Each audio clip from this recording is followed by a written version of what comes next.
Bien. Eh bien, nous arrivons au moment peut-être le plus émouvant de ces rencontres, en tout cas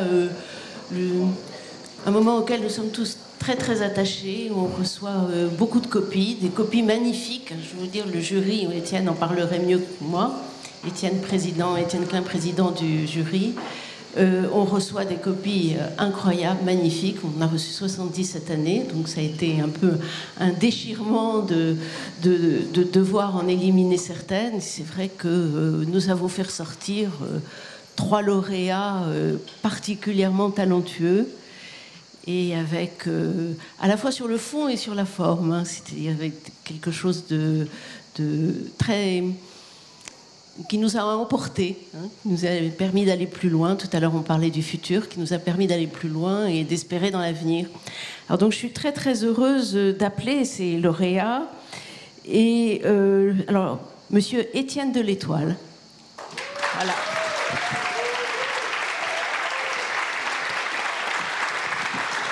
Allez-y. Vous avez 26 ans. 26 ans, docteur en économie urbaine et financière à l'université Paris 1 Panthéon-Sorbonne, en thèse CIFRE à la Banque de France, et vous avez écrit un texte, Souvenirs pour demain, qui fait un peu écho d'ailleurs à la masterclass d'Étienne tout à l'heure. Alors je ne vais pas le résumer, vous en parlerez beaucoup mieux que moi. Je vais appeler aussi Benoît Pifteau.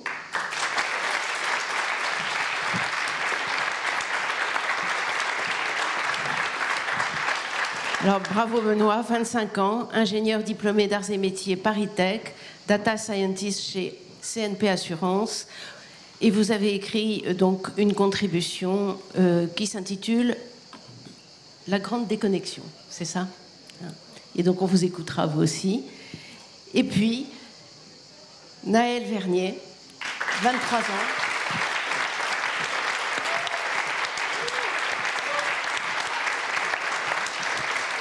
Voilà. Alors Naël, vous êtes diplômé de Sciences Po en économie et politique publique, analyste de politique monétaire à la Banque de France, et vous avez écrit un texte, Une tragédie de l'horizon.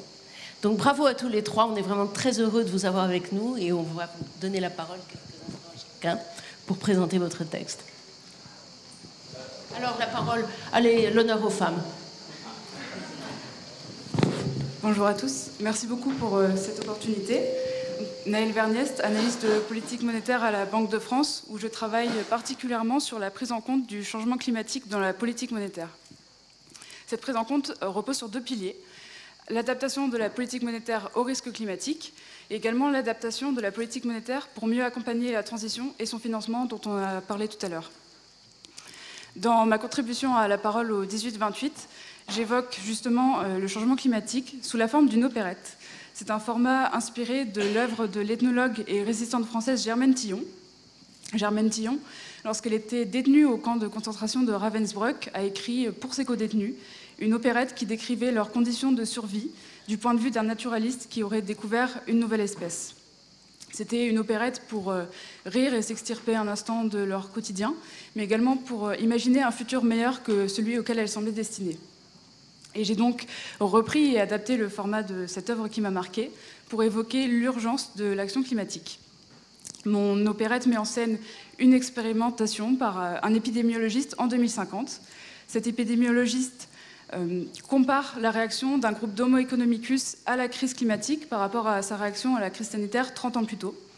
Et alors qu'il décrit avec gravité et en termes médicaux les événements qui se déroulent sous les yeux du spectateur, l'Homo economicus, lui, persiste à vouloir maximiser son utilité. Dans mon opérette, comme dans celle de Germaine Tillon, l'objet de l'étude scientifique forme un cœur, ce qui reflète l'importance par ailleurs que je porte au collectif, particulièrement face à des crises si brutales. Cette opérette se lit et se chante en 3 actes pour porter 3 messages, ou plutôt 3 mots. Anticipation, adaptation et coopération. Chaque acteur économique a son rôle à jouer pour relever le défi de la transition écologique et peut mettre en place des actions concrètes. Pour la politique monétaire, mon domaine, ces 3 principes peuvent s'appliquer de la façon suivante. D'abord, anticipation, avec dès aujourd'hui la mesure de l'impact du changement climatique sur notre économie. Adaptation également, avec l'intégration dans nos politiques monétaires dites traditionnelles du changement climatique pour pouvoir éviter une transition brutale et trop tardive. Et enfin, coopération internationale entre banques centrales au-delà même de l'eurosystème. Coopération également entre disciplines pour mieux appréhender ce sujet. Et coopération institutionnelle pour des politiques complémentaires, efficaces et pas uniquement monétaires. Ce sont ces trois principes qui me guident dans mon métier et qui me guideront lors de nos échanges aux rencontres économiques. J'attends particulièrement la conférence de dimanche, les défis de l'action pour le climat, pour pouvoir échanger justement sur ce sujet, notamment en présence de Marc Carnet, à qui j'ai emprunté la formule « Tragédie de l'horizon » pour intituler mon texte.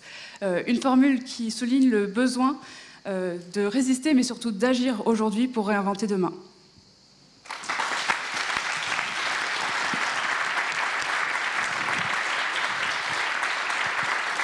Étienne.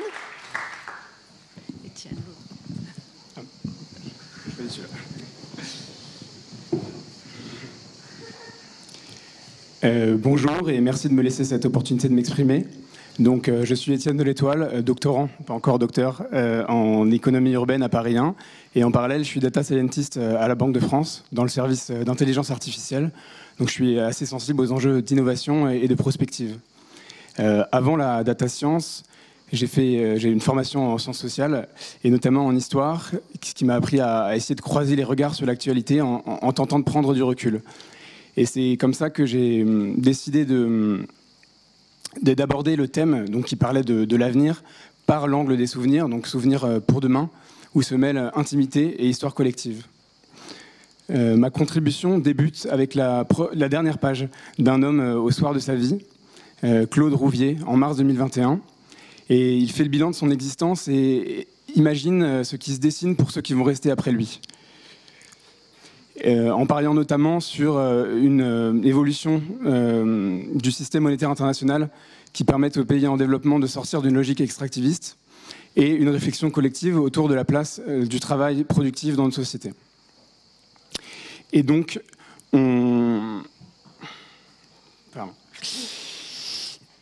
et c'est cette vie à l'échelle du monde qu'on va découvrir progressivement avec 3 autres textes écrits à des moments charnières d'interrogation. Donc en 2001, en 1969, en 1943, on suit cet homme qui tâtonne en essayant d'avancer à travers l'engagement et la poésie, et qui cherche des mots pour comprendre, inventer et résister. Et ce sont ces 4 textes que j'ai écrits sur un homme en action et qui condense ses craintes, ses espoirs, ses illusions, tout ce à quoi tient l'existence des humains, qui sont un peu des machines infatigables à endurer et à reconstruire pendant les crises. Et j'avais été particulièrement frappé par la vague optimiste autour du monde d'après, qui a fleuri très très vite et qui s'est évanoui aussi assez rapidement. Et j'ai cherché à fixer ces moments qui sont à les figer, qui sont par essence éphémères, où on essaye de penser l'avenir au présent. Et on se trompe souvent, et l'histoire se révèle parfois cruellement ironique, mais on continue à essayer d'avancer. Et avec la pluralité des formes et des thématiques de mon texte, j'espère m'inscrire dans la logique de confluence des rencontres. Et le débat comment la crise redessine la carte du monde est pour moi un très bel exemple avec cette logique de forum avec des intervenants qui viennent d'horizons très différents. Et j'y serai particulièrement attentif, comme l'aurait sûrement été mon héros, Claude Rouvier, qui était diplomate et qui s'intéressait aux liens entre géopolitique, politique publique et technologie. Et je pense que les crises sont des moments de profonde remise en question, de réinvention, et je finis, de remise en question. Et je compte profondément sur les rencontres pour redessiner non seulement la carte, essayer de penser à redessiner non seulement la carte géopolitique du monde, mais la carte cognitive, une transformation des paradigmes et des modèles, pour construire le monde d'après, vraiment.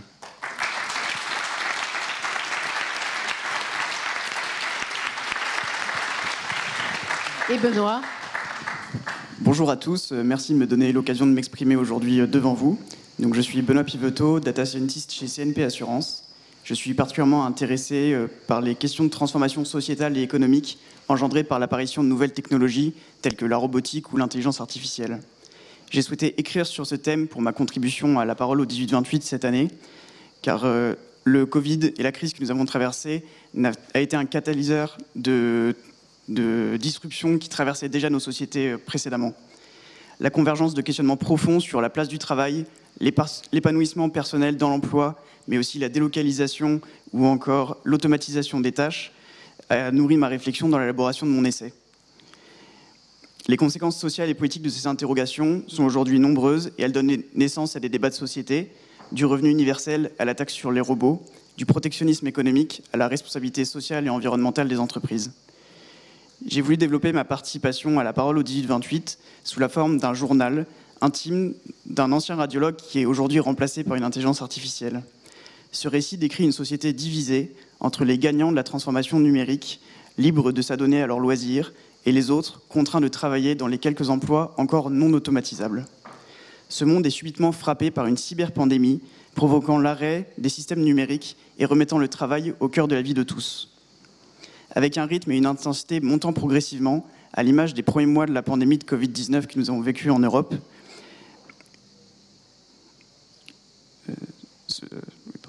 J'ai souhaité mettre en avant que le progrès technologique non gouverné n'accroissait pas la résilience des sociétés, mais pouvait aussi augmenter et renforcer les inégalités déjà existantes.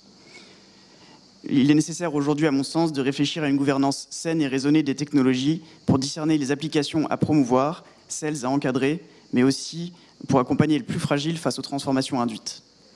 Je pense aujourd'hui que la mise en place d'une protection sociale des travailleurs précaires des plateformes, mais aussi le développement de parcours de formation continue pour les métiers amenés à disparaître est aujourd'hui une urgence. Les révolutions industrielles ont marqué notre histoire, mais celle-ci, par sa rapidité et sa force globale, est particulière. En effet, même si les destructions et créations d'emplois font partie intégrante des cycles de transformation, les compétences pour s'épanouir dans le monde de demain sont bien différentes de celles d'aujourd'hui. Aujourd'hui, on le voit, de l'utilisation des drones et de la vision par ordinateur dans la recherche des rescapés après des catastrophes naturelles, à l'utilisation des données massives pour l'évaluation de politiques publiques, mais aussi à la surveillance de masse ou aux réseaux sociaux, les applications des nouvelles technologies sont multiples. Résister aujourd'hui pour inventer demain implique pour la France et l'Europe de trouver au plus vite une voie dans le concert des nations et sur la scène internationale qui porte par ses valeurs. Le Digital Services Act et le plan coordonné pour l'intelligence artificielle présenté récemment par la Commission européenne posent aujourd'hui les bases d'une utilisation et une régulation de ces technologies pour une utilisation transparente et responsable, mais aussi vise à l'émergence d'une industrie européenne dans ce domaine. Pour apporter des réponses à ces questions, je serais très heureux d'assister à 2 sessions des rencontres d'Aix. La session 13 sur agir face à la compétition technologique, évoquant les questions de leadership scientifique et technologique sur la scène internationale, ainsi que la session 30, accélérer la transition numérique, qui abordera les conséquences sociales d'une numérisation plus intensive des activités économiques et interrogera le rôle de l'État dans la protection et les transitions en cours. Merci à tous.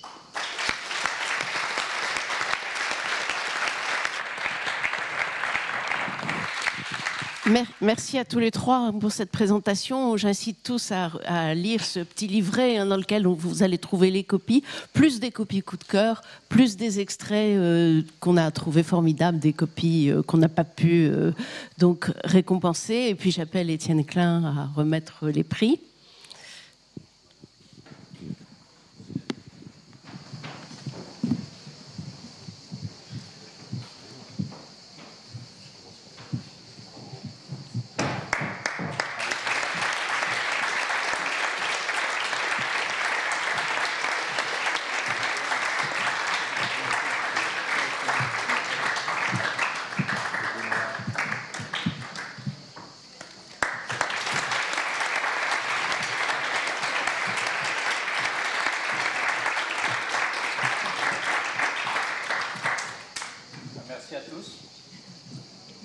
Merci Étienne Klein, merci à vous. Bravo pour les copies, encore une fois. Merci